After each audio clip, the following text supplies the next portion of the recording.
3월 25일 누가복음 23장 26절에서 32절입니다.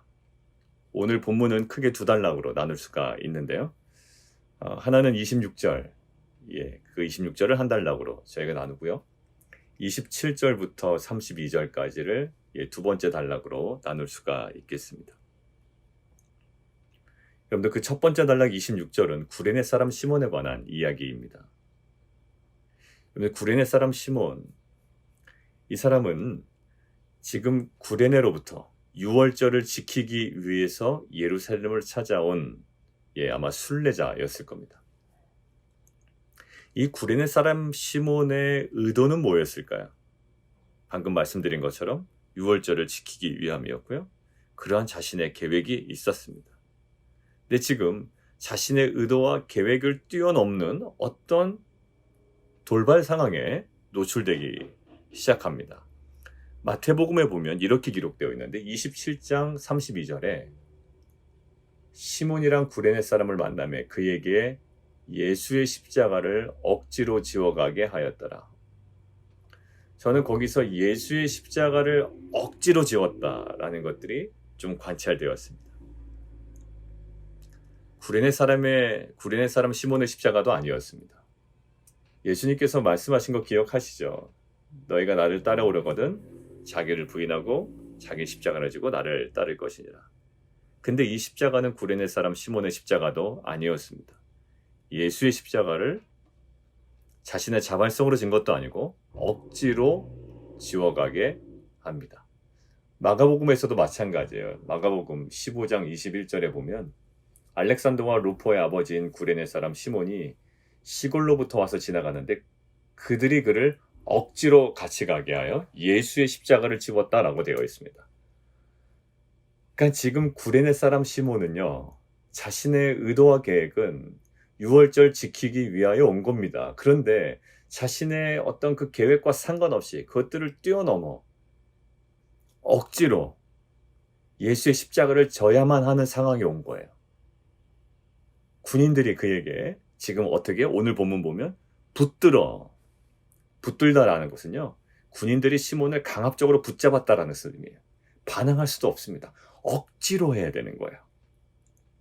자, 어떻게 보면 해프닝 아닙니까? 예수님 지나가시다가 잠도 많이 못 주무셨어요? 그리고 그 가진 고난과 또 채찍질과 여러 가지 많은 것들을 당하셨습니다. 이제 기력이 거의 다 상실된 거예요. 지고 갈 힘이 없습니다. 그래서 지나가는 사람 붙잡아서 그 십자가를 지게 하는데, 그런데 그게 바로 구레네 사람 시몬이었고요. 그냥 하나 일어날 수 있는 해프닝이라고 그냥 생각하고 기록하지 않을 수가 있습니다. 그런데 성경은 마태복음, 마가복음, 오늘 누가복음까지 이것을 기록하고 있는 거예요. 과연 뭘까? 자기를 부인하고 자기 십자가를 지고. 근데 이거 예수의 십자가인데, 근데 이것들을 묵상하면서 그 몇 사람의 그 인물, 장면이 같이 오버랩이 되었습니다. 첫 번째는 요셉이었어요. 요셉은 꿈꾸는 자였습니다. 형들이 놀렸죠? 비아냥거렸죠? 꿈꾸는 자가 오는도다. 꿈이 있었습니다. 아마 그것으로 인하여 소망을 가지고 살아갔던 자였을 거예요. 그 꿈을 근거로 아마 자신의 인생의 계획도 아마 이렇게 스스로 세워나가지 않았을까요? 그런데 그 자신의 계획, 꿈, 그 너머에서 갑작스럽게 자기 인생에 닥치는 어려움을 직면하게 됩니다. 형들이 자신을 팔죠. 처음에는 죽이려고 했다가 애굽으로 가게 됩니다. 애굽으로 가서 어느 정도 정착하는 줄 알았더니 이제 거기에서 보디발의 아내의 모함을 받아 옥에 갇히게 됩니다. 요셉은 누구의 삶과 비교되냐면 이 예수님의 삶과 비교가 됩니다. 구속사적으로 요셉의 삶과 예수 그리스도의 삶을 연결시키죠. 어떤 면에서요? 억울한 옥에 갇힘, 수많은 고난, 어려움이 있었지만 결국 요셉의 삶은 많은 백성을 구원하기 위한 하나님의 구속사의 성취였다고요. 무엇과 비슷한가? 예수의 그 십자가야. 많은 백성, 이 죄인들을 구원하기 위한 하나님의 그 신비, 비밀, 그리고 하나님의 그 성취였습니다. 여러분들 결국 이 요셉이 직면한 십자가는요, 요셉이 미리 설정한 어떠한 그런 그림이 아니었던 거예요. 아, 내가 형들에게 팔리고 애굽으로 가면 좀 고생을 하겠지만 그것이 나의 십자가고, 좀 어느 시간 정도 내가 인내하고 버티면 결국 하나님께서 모든 것들을 선하게 풀어가실 거야 라고 본인이 생각하고 의도하고 계획했던 그 범주 안에서 움직인 것이 아니라, 요셉이 실제적으로 경험한 것은 뭐냐면 요셉이 한 번도 생각하지 못했던 상황을 직면했다라는 거예요. 십자가가 때로는 그렇습니다. 매번 그런 건 아니지만 때로는 우리에게 그렇게 다가올 때가 있어요. 우리는 보통 지금보다 더 많은 헌신, 다른 사람을 향한 더 나은 배려, 이전의 내 모습과는 좀 또 다른 파격적인 나의 어떤 그 삶, 전적인 헌신, 나의 인내, 어떤 그 십자가의 삶에 어떤 우리가 그리는 그림이 있거든요. 그 안에서는 우리가 모든 것들을 감당해냅니다. 이것만 감당해내면 하나님께서 은혜 주실 거야. 이게 나의 십자가지라고 생각했던, 나의 십자가라고 생각했던 나의 의도와 계획 속에서 머물러 있던 십자가가 있어요. 그런데 정말 우리가 십자가를 경험할 때가 있습니다. 어떤 거요? 전혀 예상하지 못했던 온갖 오해와 모함과 억울함과 핍박과, 오늘 나온 것처럼 6월절 지키러 왔는데 억지로 십자가를 치고 나의 의도와 계획의 범주를 뛰어넘는 어떠한 상황을 딱 마주칠 때가 있죠.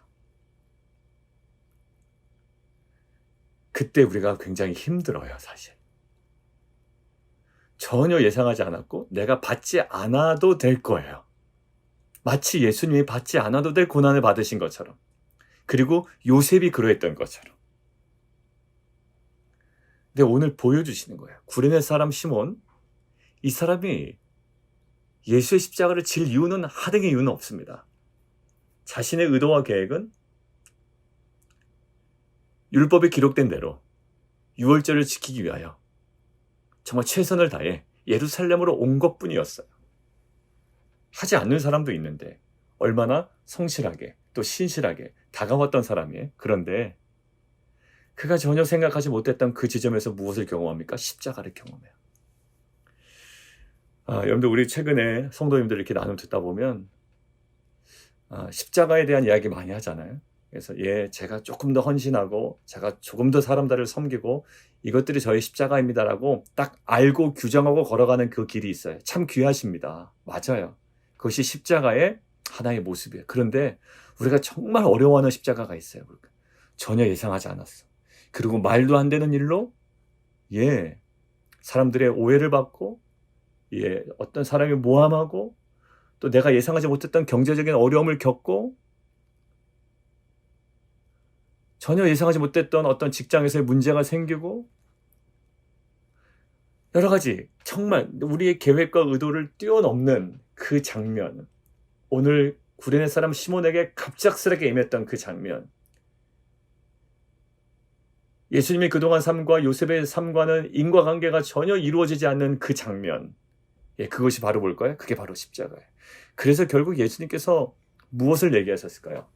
자기 십자가를 져라 라고 이야기한 것이 아니라 그 앞에 어떠한 부분, 자기를 부인하고 그제서야 자기 십자가를 질 수가 있는 거예요. 자기가 부인이 안 되면 내가 왜 이런 일을 당해야 되느냐라고 사실 굉장히 억울합니다. 마음 상해하고요. 힘들어요. 예수님 너무 힘드셨어요. 그래서 어떻게 겟세마네 기도 여러분들 기억나시죠? 아버지요. 제가 잘못해서 당하는 거니까 내가 당하겠습니다. 이게 아니란 말이에요. 할 수만 있거든 이 잔을 내게서 돌려주시옵소서. 충분히 그렇게 얘기하실 수 있는 분이에요. 왜냐하면 예수 그리스도에게는 어떠한 죄도 없기 때문에. 그런데 예수님조차도 이것들을 감당해내십니다. 예수님의 그동안의 어떤 그 삶과 인과관계가 있는 어떤 그 십자가가 아니었어요. 전혀 그럴 만한 분이 아님에도 불구하고 져야 되는 상황. 여러분들, 우리가 조금 더 헌신을 더 많이 하고 조금 더 다른 사람들을 섬기고 우리가 할 수 있는 어떤 영역들, 노력하고 최선을 다하는 어떤 그런 십자가도 물론 참 귀합니다. 그런데 때로는 우리가 어려운 거, 욥도 그랬잖아요. 사실 욥이 그것들을 당해야 되는 특별한 이유는 없었습니다. 우리도 이렇게 볼 때 관계적으로 또 상황적으로 또 어떤 공동체 안에서의 어떤 그 어려움이 있죠.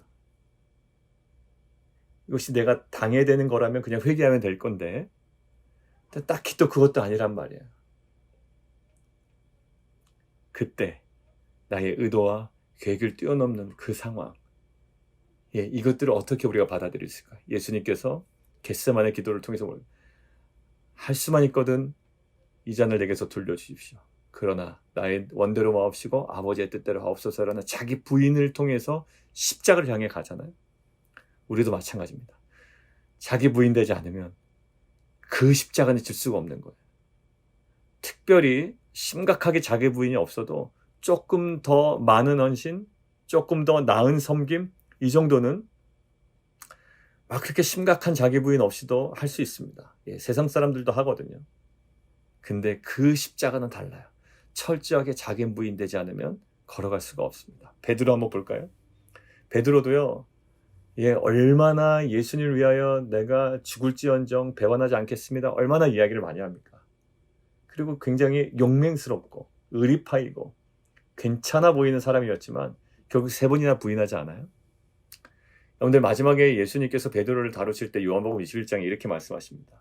내가 진실로 진실로 내게 이르노니 내가 젊어서는 스스로 띠띠고 원하는 곳으로 다녔거니와 늙어서는 내 팔을 벌리리니 남이 내게 띠띠우고 원하지 아니하는 곳으로 데려가리라. 베드로가 직면하는 십자가는 뭘까요? 처음에는요, 이게 십자가야? 그럼 내가 글로 갈게. 아마 이런 스타일이었다면 나중에 어떻게 할까요? 전혀 베드로가 원하지 아니한 곳으로 가야 되는 것이 뭘까요? 그것이 바로 십자가예요. 여러분들, 십자가도 나의 통제 아래 있기를 원하죠, 우리는. 그래, 내가 이 정도 섬김은 나의 십자가로 여기고 내가 해줄게, 살아줄게, 이 정도로 생각한단 말이에요. 근데 십자가는요, 내가 살아줄게가 아니라 전혀 나의 의도와 계획과 오늘 요한복음 21장에 얘기한 것처럼 원하지 아니한 곳으로 가는 게 십자가예요. 예수님께서도 원하지 아니한 곳으로 갔고요. 이 구레네 사람 시몬도요, 억지로 지게 된 것이 바로 십자가였습니다. 그런데 결국 뭘까요? 할 수 있어서 걸어가는 것이 십자가가 아니라 그 뒤에 영광스러움이 있기에 걸어가는 것이 십자가인 줄 믿습니다. 예수님께서 그 기쁨을 위하여 그 십자가를 뭐 하셨다고요? 감당하셨다. 거기 생명이 있기에, 거기 영광이 있기에 걸어가셨던 것이 바로 십자가였습니다. 사랑하는 성도 여러분들, 오늘 짧은 한 구절이에요. 그러나 해프닝으로 그냥 기록하지 않아도 될 내용인데 마태복음과 마가복음과 누가복음은 공히 지금 이것들을 아주 선명하게 기록하고 있습니다. 억지로, 그리고 군인들에 의해서 강압적으로 붙들려 십자가를 지고 자신의 의도와 계획에 없었던 상황을 직면했던 그 십자가. 예수님도 마찬가지고 요셉도 마찬가지면 베드로도 마찬가지고 사실 사도 바울도 마찬가지였어요. 그리고 우리에게 때로는 너무나도 당혹스럽게 다가오는 그 십자가의 그 장면이 있습니다. 그러나 이미 주님께서 걸어가셨고, 그리고 예수님께서 제자들과 우리들에게 말씀하신 것처럼 자기를 부인하고 자기 십자가를 치고 나를 따를 것이니라. 왜 그럴까요? 고생 좀 해봐라가 아니라 십자가를 통한 영광이 있기 때문인 줄 저는 믿습니다. 그 영광을 바라보며 억지로 내게 다가온 상황일지라도, 너무나도 억울한 상황일지라도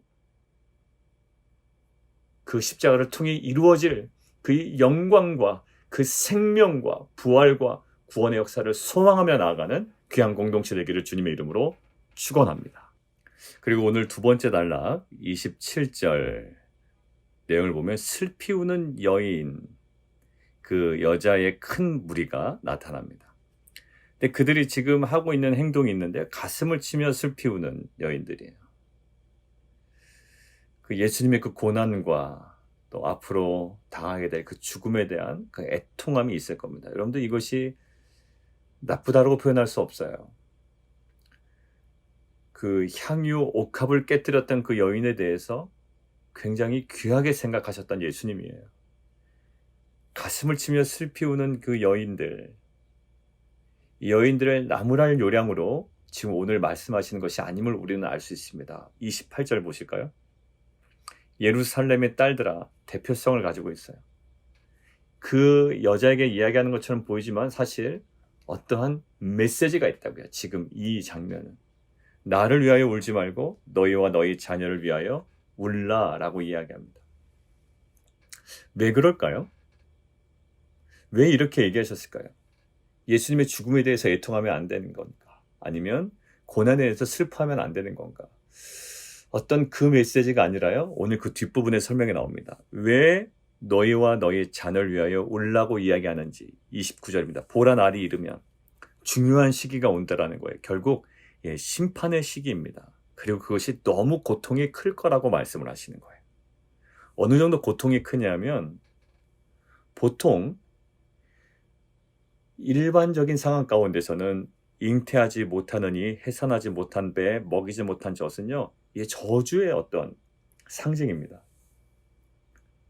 오히려 잉태하고 해산하고 먹이는 젖, 자기 새끼에게 젖을 먹이는 그 어미의 모습이 오히려 그 정말 축복의 상징이라고요. 그런데 오히려 이것들이 바뀌어요.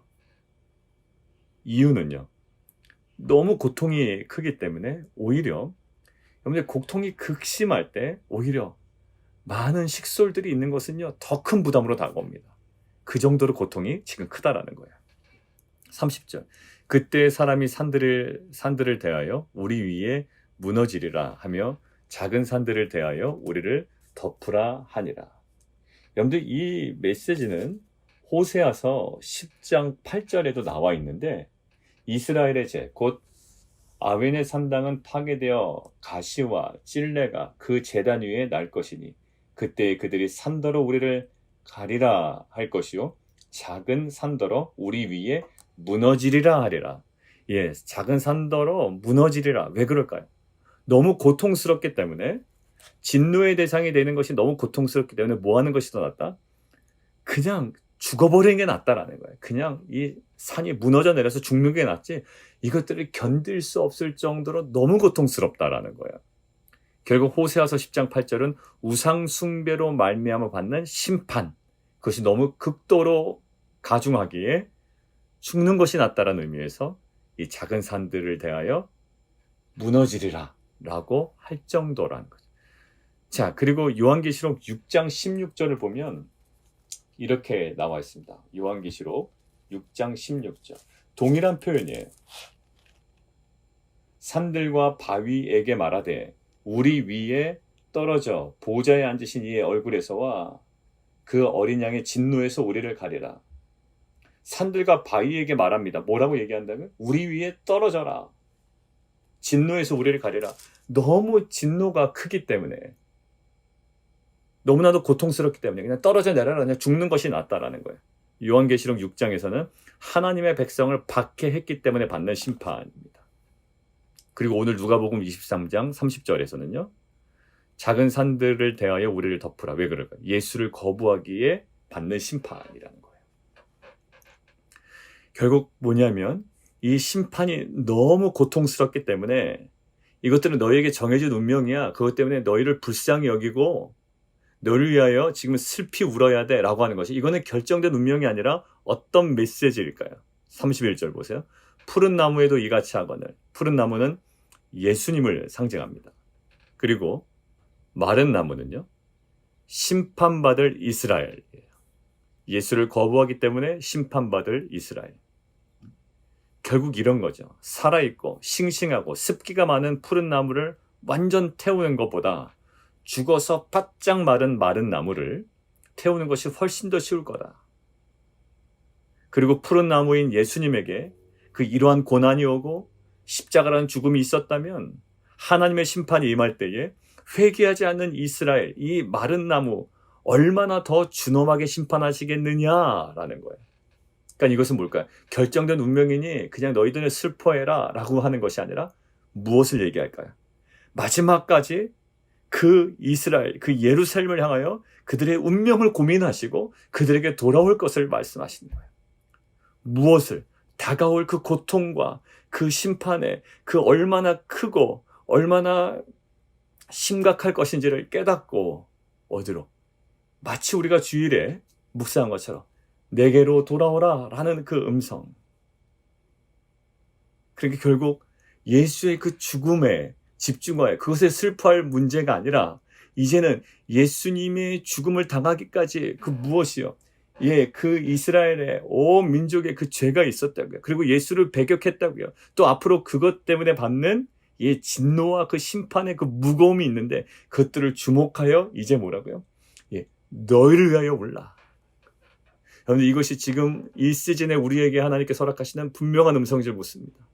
다른 사람 걱정하고 하나님 걱정하고 그냥 객관적인 기독교 신앙을 걱정하지만 사실 하나님께서 우리에게 뭐라고 얘기하신가요? 너를 위하여 울라라는 거. 여러분들, 우리는 혼란과 또 절망과 어떤 그런 속에서의 그 울부짖음으로 나아갈 때가 있습니다. 그런데 앞을 분간할 수 없는 어둠이란 위기가 찾아왔을 때 그 시편에 보면 다윗은 하나님께서 그 가운데 등불을 밝히신다고 이야기하십니다. 지금 이거 운명론으로 결정되었기 때문에 너희들은 그냥 슬퍼해라가 아니에요. 아직까지도 그들에게 가능성을 발견하는 겁니다. 우리는 인생의 어두운 밤을 만났을 때 당혹스러워합니다. 방향을 잡지 못하고요. 그냥 타인에 대한 상황에 대한 원망하거나 좌절하기도 합니다. 그런데 정말로 제자의 본능은 무엇일까요? 제자의 본능은 고난 앞에서 무너지고 쓰러지는 것이 아니라 하나님을 찾는 것입니다. 골방을 찾게 되는 거예요. 하나님께서는 그 골방에서 우리를 맞아주시고 고난의 때를 통과하는 우리에게 힘을 허락하여 주시고 고난 속에서 우리를 새롭게 하시고 강하게 하실 줄 믿습니다. 다윗 보십시오. 다윗은 혹독한 고난을 당했습니다. 다윗만큼 그러한 어려움을 당한 사람이 없어요. 다윗이 왕이 된다고 스스로 하나님께 간구한 것도 아닙니다. 하나님께서 기름 부으신 사람이에요. 그런데 그거와는 정반대에 아까 우리가 구레네 사람 시몬 묵상한 것처럼 그의 의도와 그의 계획과 전혀 상관없는, 어찌 보면 그것을 뛰어넘는, 넘어서는 혹독한 고난을 경험하게 됩니다. 그런데 오히려 다윗이 그 고난을 통과하면서 그는 어디에 머물러 있나요? 하나님 앞에 딱 머물러 있는 거예요. 그 골방에 계속 머물러 있습니다. 마치 예수님이 십자가를 향해 갈 때 혹독한 고난 가운데 있었지만 결국 그 예수님께서도 마지막 순간까지 하나님 앞에 머물러 있었던 것처럼 고난 속에서 이 다윗은 하나님 앞에 서 있고요. 오히려 고난을 통과하면서 다윗은 탁월한 리더십을 형성해 갑니다. 여러분들, 여호수아 어떨까요? 여호수아 요단강이라는 고난을 딱 직면하게 되죠. 극복함을 통해 여호수아의 그 리더십이 딱 형성되기 시작합니다. 모세 마찬가지예요. 홍해 앞에 서죠. 모세의 리더십이 흔들릴 것처럼 보입니다. 모세의 리더십을 흔드는 홍해가 아니라 오히려 홍해라는 고난을 통과하면서 모세의 리더십이 더욱더 견고하게 형성되는 결국 은혜 시간이 되죠. 어디 앞에서? 하나님 앞에서. 여러분들, 그렇기 때문에 사울을 죽일 수도 있었습니다. 원망하고 그 동굴 속에서 사울을 제거할 수 있었다고. 그러나 다윗은 계속 이 고난 속에 하나님 앞에 서 있습니다. 하나님께서 기름 부음 받는 왕을 내가 직접 처리할 수 없다라는 거예요. 여러분들, 고난은 골방으로 들어가는 하나님의 안내판입니다. 고난을 통해서 하나님은 우리를 안내하십니다. 골방으로 돌아오라고. 그리고 골방은 하나님을 만나는 지성소입니다. 그래서 그 골방에서, 그 지성소에서 우리는 하나님의 거룩한 임재를 경험하게 됩니다. 그래서 골방은 어디냐가 중요한 것이 아니라 골방에서 누구를 만나느냐가 중요한 문제입니다. 그래서 골방은 공간적 개념이 아니라 하나님의 임재를 경험하는 존재적 개념인 것입니다. 어려울 때 하나님 앞에서 무릎을 꿇고 기도하는 그 기도의 불씨들이 모여서 또 다른 하나의 새로운 부흥의 전기를 마련할 줄 믿습니다. 오늘 예수님께서 말씀하신 것들은 이 사람들의 그 운명 결정되었으니 그냥 슬퍼하라는 것이 아니라 너를 위하여 울고 돌이키라는 것이죠. 거기서 우리는 골방으로 들어가야 됩니다. 왜냐하면 고난은 골방으로 안내하는 하나님의 정말 친절한 안내판이고 그 골방은 하나님의 거룩한 임재가 있는 지성소이기 때문이에요. 여러분들, 웨일즈 부흥운동 들어보셨죠? 설교에서 시작되었습니다. 결국 이것이 폭발하게 된 결정적인 요인이 있습니다. 예, 그 기도에서 그 모든 부흥운동이 폭발하게 됩니다. 성도님들, 우리 안에 그 십자가, 구레네 사람이 정말 자신의 의도와 계획과 상관없이 그 범주를 뛰어넘는 억지로 붙들려서 군인들에게 지고 갔던 그 십자가, 그것이 십자가의 어떠한 중요한 모습들을 우리에게 보여주고요. 고난과 이 고통이라는, 어떻게 보면 예수를 거부했기 때문에 받는 그 심판의 그 가중함을 알고 어떻게 하라? 결국 회개하고 돌아오고 예수님을 깊이 영접하기를 원하는 그 주님의 마음이죠. 고난을 통해 주님은 우리를 그 주님의 지성소로 부르십니다. 저도 마찬가지. 고난을 통해 주님께서 계속 부르시는 거예요. 주님의 지성소로 부르십니다. 어제도 그 차에서 오늘 본문을 가지고 묵상하는데 그 당시에 유대 역사책들에 기록된 예수의 죽음이 이렇게 쭉 기록이 되어 있더라고요. 그 책에. 그러니까 결국 그 강조하는 것은 뭐냐면 예수가 십자가에 못 박혔다라는 것이 역사적인 사실이라는 거예요. 이게 너무 크게 다가오는 거예요. 그러니까 예수님의 그 십자가의 죽음은 역사적 사실이에요. 그 책에 기록된 건 5가지가 기록되어 있어요. 요세푸스, 아가피우스, 타키투스, 바벨로니아 탈무드, 세라피온, 여러 가지 많은 그 기록들을 통해서 우리에게 주어집니다. 이것이 우리에게 주어진 것이고요. 그리고 그 죽음을 통하여 하나님께서는 우리를 구원하셨습니다. 그리고 이 성경은 계속 우리에게 무엇을 얘기할까요?